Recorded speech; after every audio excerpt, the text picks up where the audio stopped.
Gracias por estar acá, ¿verdad? Es un sábado en la tarde y la playa cerquita y es un esfuerzo, ¿verdad? Muchas gracias. La presentación considero que va a estar interesante, entonces creo que va a ser un buen aprovechamiento del tiempo. Bueno, mi nombre es Dixania Sofeifa, represento a una empresa llamada Futuris Consulting. Nosotros, disculpas ahí técnicas, somos una empresa de consultoría en evaluación de riesgos a nivel de ambiente, salud y seguridad, y hemos venido trabajando los últimos casi 3 años en tema de aguas residuales a nivel de beneficios de café húmedo. Y hoy les queremos presentar acerca del manejo de aguas residuales en este tema específico. Entonces, para comenzar, vamos a hacer como un ejercicio y pensemos en cada vez que una persona toma su taza de café, por ejemplo, tal vez esta fotografía está más bonita que la mía. ¿Qué pasa por la mente de esa persona? ¿Verdad? Entonces, por ejemplo, puede que esté pensando, mira, tengo que llevar el carro al taller, el teléfono. ¿Será que en algún momento nos pasa por la mente, bueno, cuáles son los impactos ambientales que tiene la producción de esta taza de café? Está difícil, ¿verdad? Ahora, si fuera una persona como alguno de nosotros, estamos involucrados en esta industria, que llegamos a comprar el café de X marca, que conocemos cuál es la importancia del comercio justo, de las certificaciones. A la hora de elegir el café sabemos cuál elegir y por qué, entonces pensaremos acerca de, ok, este café viene de verdad de ese comercio justo, si hay un trato justo para los agricultores que generan este café, y pensaremos en algún momento, o hemos pensado en algún momento, bueno, cuáles son los impactos ambientales asociados. Entonces, rápidamente para introducir, vamos a hablar como de cuáles son los impactos asociados a nivel de consumo de agua. Por ejemplo, una taza de café que nos tomemos requirió 0.5 litros de agua. O sea, estamos bien. No es huella de agua como la que hablaba el compañero anterior, ¿verdad? Eso sí es consumo de agua. Tiene una emisión equivalente de 1.3 gramos de metano. O sea, y una carga orgánica, que es como decir la carga contaminante asociada a las aguas residuales, de 8.4 gramos. Como para que tengan los datos en la mente y luego lo vamos a ver como más a nivel de beneficio. Ahora, si somos unos consumidores de, digamos, 3 tazas de café al día, en un mes, estos son los datos que tendríamos: 50 litros de agua, 1.4 kilogramos de metano. Para que tengamos como una idea, la asociación es las emisiones que generamos conduciendo un vehículo 15 kilómetros. Y una carga orgánica de 1 kilogramo, eso es la carga de contaminación que generamos 15 personas en un día, más o menos, para que tengamos una idea. Ahora, si llevamos esto a un beneficio, tenemos una idea de un beneficio modelo de 60,000 fanegas cereza, digamos, de capacidad. Esos en toneladas son como 15,000 toneladas, si no me fallan los números.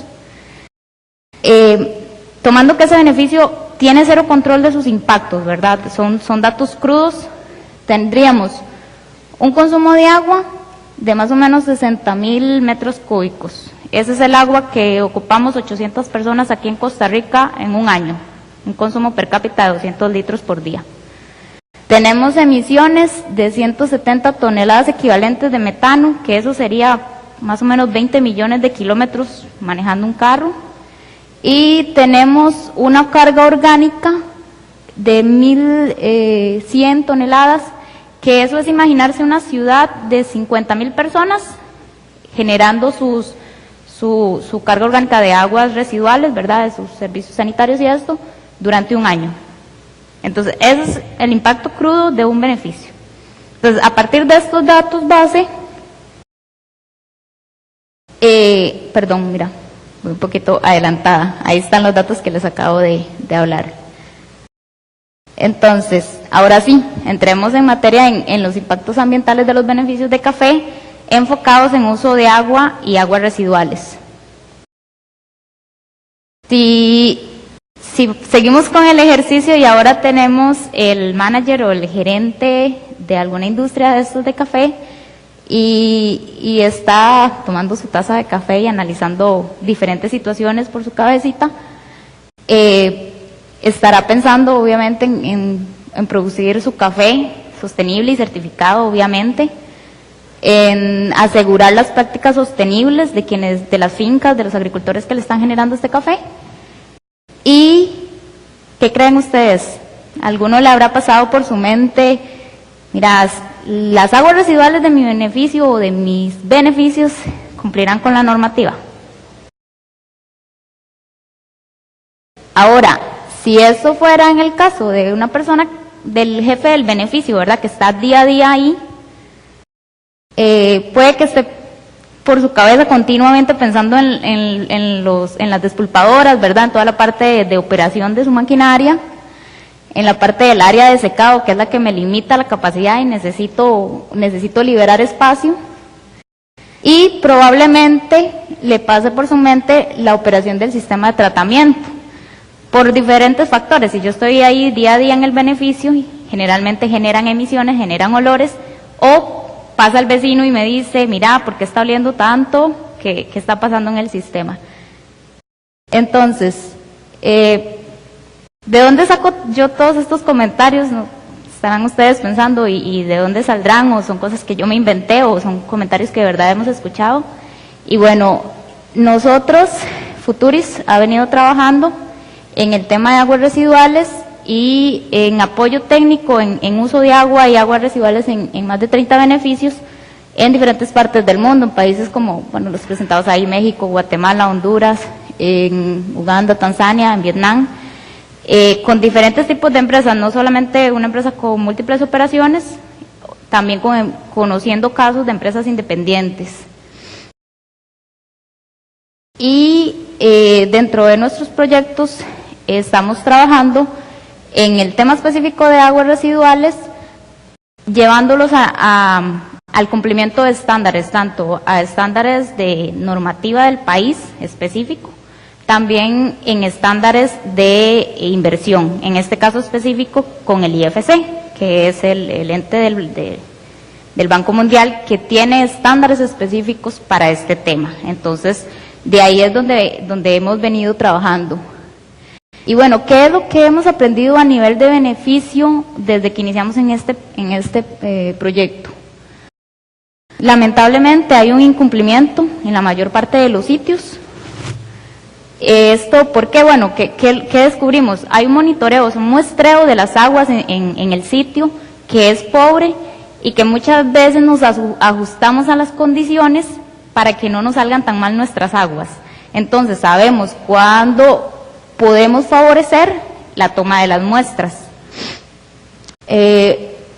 Una creencia de que lamentablemente no hay soluciones a la mano y que muchos dicen es que no sabemos qué hacer con estas aguas, no hay solución, es muy caro, por ejemplo, o hay soluciones que son cuestionables. Ahorita se me viene a la mente, por ejemplo, en Costa Rica la opción del riego, que nosotros en manera muy personal a nivel técnico no consideramos que sea técnicamente factible o la manera más adecuada, mediante diferentes investigaciones y estudios de estándares a nivel europeo y a nivel de Estados Unidos, de que verdaderamente para vertir agua directamente a lo que es cultivos de zacate, en este caso específico zacate estrella, las aguas de café no son las más indicadas para usar este proceso.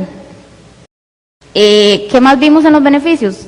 Sí, en la mayoría hay sistemas de tratamiento, también conocemos de algunos que ni siquiera tenían un sistema de tratamiento como tal, sino que las aguas iban directa al río, pero en aquellos que sí hay, lamentablemente tienen un desempeño pobre, empezando por la baja capacidad o el subdimensionamiento, porque fue cualquier persona que llegó, diseñó, construyó, y nunca se hicieron la investigación técnica necesaria para hacer el sistema adecuado al sitio. Hay asociado el uso excesivo de agua, también que no se considera, los diseños inadecuados, operación inadecuada, porque la persona que le toca simplemente le dicen, usted tiene que operar este sistema y ve a ver cómo se la juega, ¿verdad? No se capacita y no se entrena en este tema. Y no hay un mantenimiento preventivo a nivel del sistema.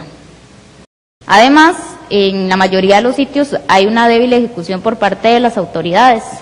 ¿Qué pasa? Que se espera, hay una reacción a nivel de esperando una denuncia de algún vecino, y la autoridad reguladora como tal tampoco es una aliada o una asesora en el tema, sino que si hay alguna denuncia o alguna cosa, lo que hace es llegar y castigar, ¿verdad? Pero no hace una investigación como tal de la situación real en la que están. Luego de estar en el campo pasamos al nivel estratégico, es decir, a nivel de gerencias generales. Y entonces, ¿qué nos dimos cuenta a nivel de gerencia? Que hay un bajo nivel de conocimiento sobre el problema. ¿Y por qué? Porque puede que simplemente no se sabe, porque como los monitoreos han sido modificados, yo como gerente recibo la información y me dicen, ¿todo está bien? Pues y yo digo, ok, todo está bien. Entonces, hay una información débil y una información errónea que no llega adecuadamente a nivel de gerencia.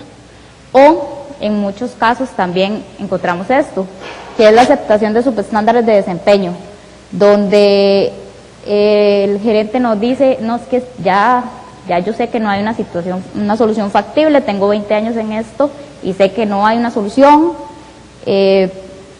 no hay presión por las partes interesadas. Estos, por ejemplo, hay casos de inversionistas a nivel financiero que no les interesa este tema, y tampoco no hay presión por los entes reguladores, entonces tampoco hay, como decir, motivadores en la situación.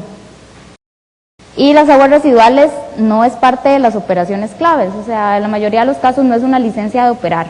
Sé que no puedo operar si no tengo un área de secado, pero no necesariamente me pregunto, mira, tengo la planta de tratamiento adecuada para producir el café.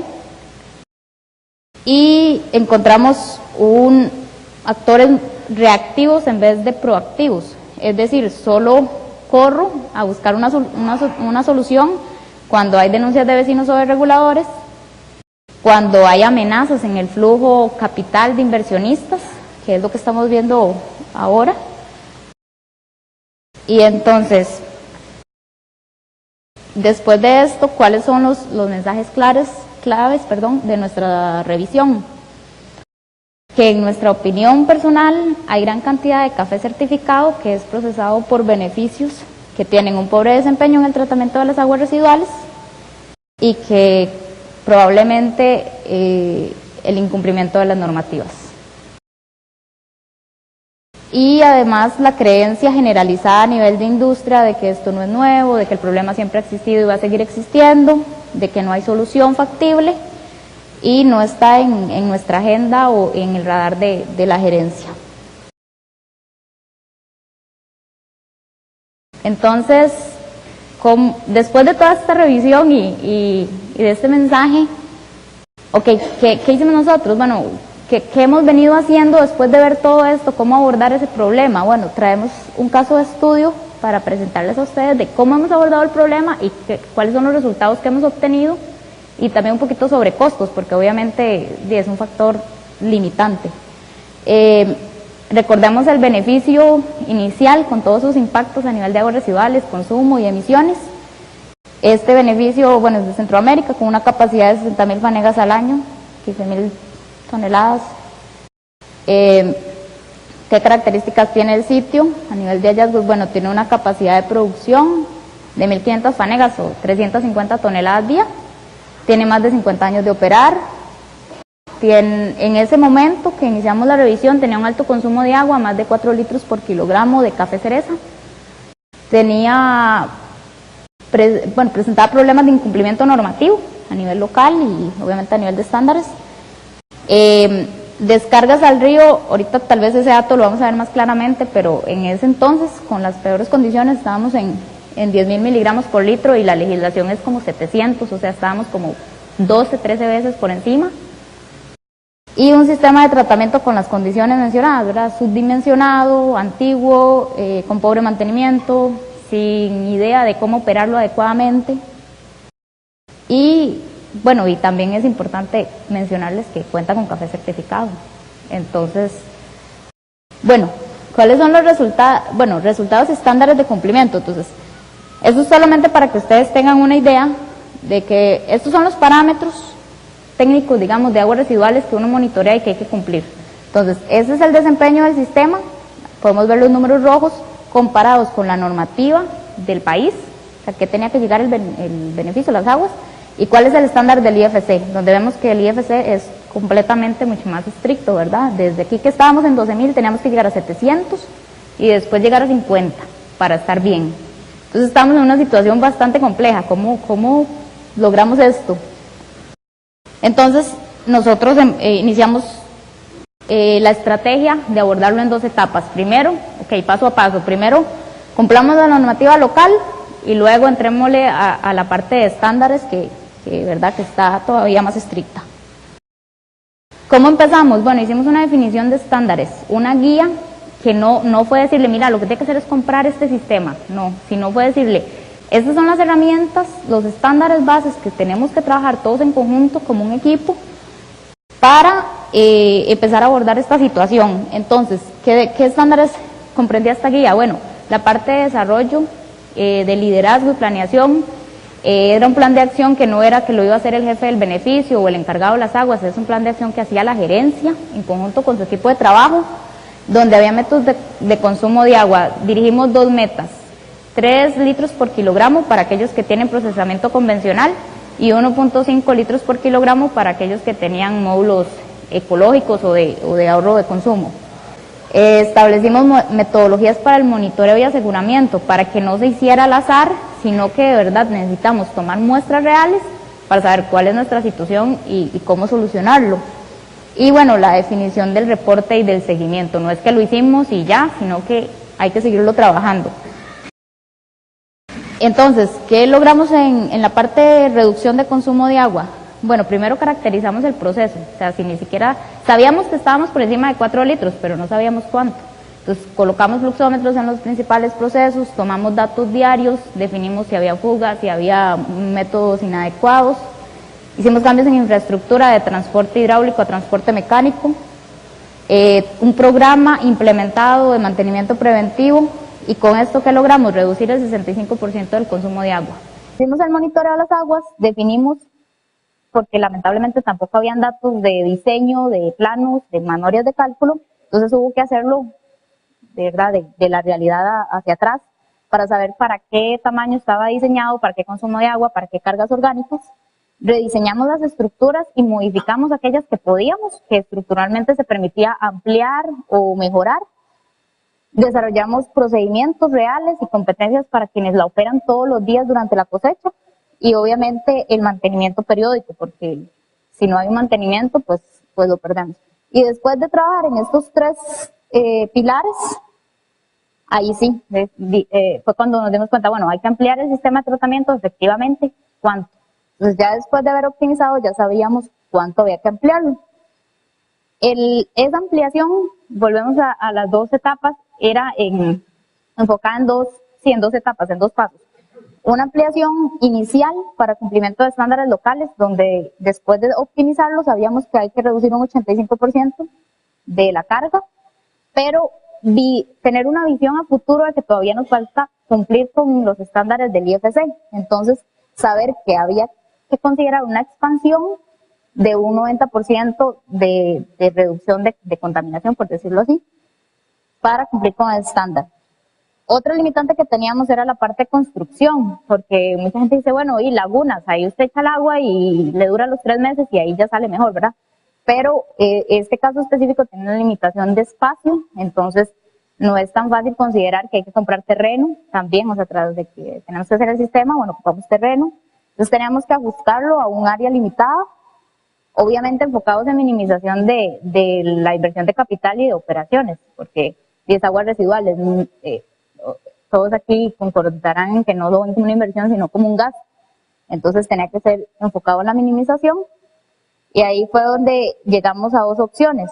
O hacemos una opción de llave en mano o turnkey, que es, bueno, buscar una industria especialista en aguas residuales que diga, bueno, esta es la solución, o hacer un diseño interno, obviamente, con un diseño técnico de especialistas, pero que contáramos con la mano de obra y la implementación a nivel del sitio. Entonces, ¿qué encontramos? En llave en mano o turnkey hay un montón de empresas, al menos aquí a nivel regional y a nivel internacional, que trabajan en sistemas de tratamiento, pero para las características de estas aguas, teníamos una inversión de CAPEX donde nos cobraban entre 1.5 a 2 millones de dólares. Entonces, basados en que era tecnología de punta, de que los especialistas vienen de Holanda o de Alemania, ¿verdad? Especialistas de allá.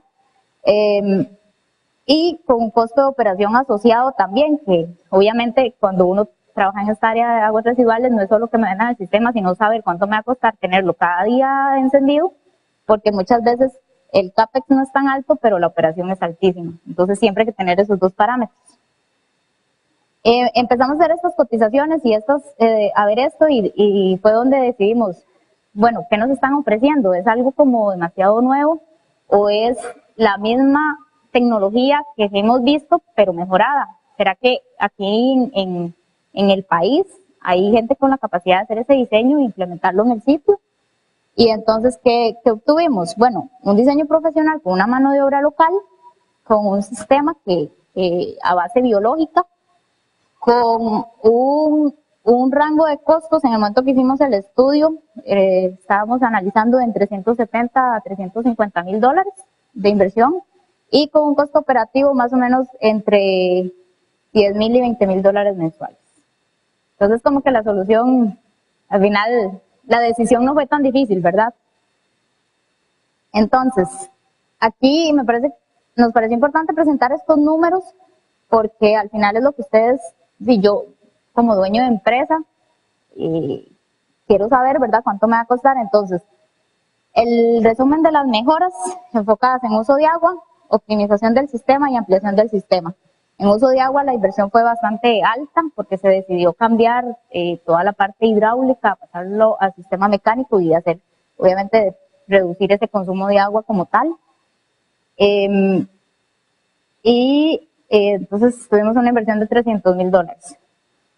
En la optimización del sistema de lo que teníamos, 60 mil dólares, haciendo rediseños, haciendo ampliación de las unidades. Y en el nuevo sistema, en la decisión que tomamos, 170 mil dólares. Entonces, de una propuesta de 2 millones de dólares, invertimos eso. En el año base, donde todas las condiciones estaban bastante pobres, por decirlo así, en desempeño, no lo puse acá, pero el total de costos operativos en proporción de ese sitio específico para el tratamiento de las aguas residuales era un 1.2%. De todos los costos operativos del beneficio, el 1.2 se enfocaba en aguas residuales. Obviamente, con la nueva ampliación del sistema, esos costos aumentaron a un 4.87. Ahora, esta es la primera etapa, cumplimiento local. Aquí es donde estamos en este momento. Ahora nos falta una segunda etapa, que esta no está implementada aún, pero que estamos visualizando, mantener la misma idea de hacer un diseño interno y profesional con mano de obra local, que más o menos nos cueste en este rango, con un aumento, obviamente, por el nuevo sistema, con un costo operativo total de un 5.7% de los costos totales de operación. Entonces, ya como para ver un poquito lo aprendido, lo que hemos aprendido hasta el momento, porque todavía estamos en proceso. Entonces, lo que llevamos hasta esta etapa, en nuestra opinión personal y según los datos que estamos presentándoles, creemos que esto de la perspectiva de que no hay una solución factible es algo erróneo. O sea, tal vez es que no hemos sabido dónde tocar puertas, dónde analizar el sistema o la situación, que esta solución de llave en mano requiere mucha inversión. Muchas veces uno espera como hacer la cotización y que ya me lo dejen listo y ya, y todo está bien, pero en realidad no es tan fácil y no motiva a nivel de inversión. que una solución viable no puede ser al final del tubo, ¿verdad? No puede ser, tiene que estar de la mano.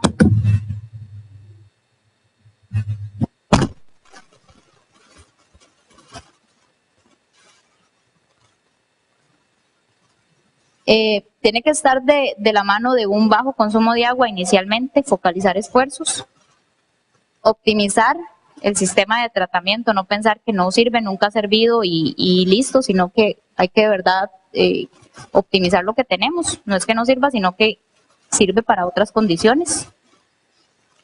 Tenemos que tener un apropiado diseño y construcción de las unidades adicionales y no simplemente esperar una cotización, porque también hemos visto casos de sistemas de $500,000 que se construyeron, se implementaron y no están funcionando. Entonces es como llegar y botar esa inversión.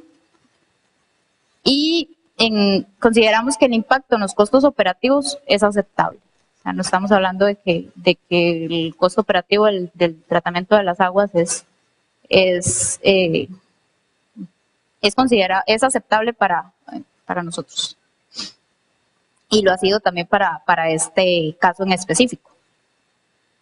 Y bueno, ¿cuál es la importancia para la industria? Bueno, para nosotros la importancia en la industria, bueno, número uno, y para este caso específico, y no sé si aquí en la sala habrá alguien que tenga esa situación en particular, pero el asegurar un flujo de capital de los inversionistas. También conocemos de situaciones en que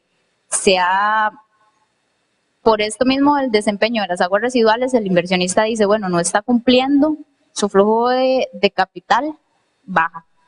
Entonces ya no va a tener acceso a esto hasta que usted arregle su situación.